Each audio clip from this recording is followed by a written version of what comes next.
আমাদের সেই সংগ্রামী নেতা, এই দেশের গণমানুষের অত্যন্ত প্রিয় মানুষ জনাব তারেক রহমান, আমাদের দলের ভারপ্রাপ্ত চেয়ারম্যান, তিনি আগামী 25শে ডিসেম্বর, আমি আবার রিপিট করছি যে আগামী 25শে ডিসেম্বর তিনি ঢাকার মাটিতে আমাদের মাঝে এসে পৌঁছবেন। আমি আপনাদের এখন যে বার্তা দেব, এই বার্তা শুধু আপনাদের জন্য নয়, সারা দেশের মানুষের জন্যই একটা স্বস্তির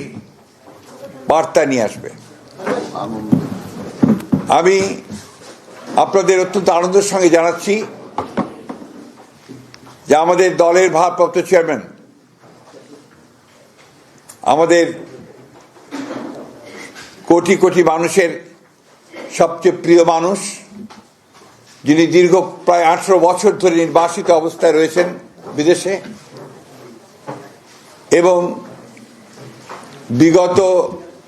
প্রায় 1 যুগ ধরে তিনি গণতান্ত্রিক আন্দোলনকে নেতৃত্ব দিয়েছেন এবং আমাদের দলকে নেতৃত্ব দিয়েছেন, এবং আমাদের যে গণতন্ত্রের উত্তরণের যে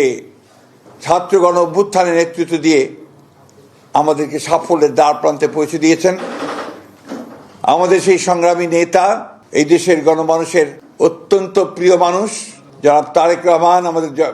দলের ভারপ্রাপ্ত চেয়ারম্যান, তিনি আগামী 25শে ডিসেম্বর, আমি আবার রিপিট করছি যে আগামী 25শে ডিসেম্বর তিনি ঢাকার মাটিতে আমাদের মাঝে এসে পৌঁছবেন।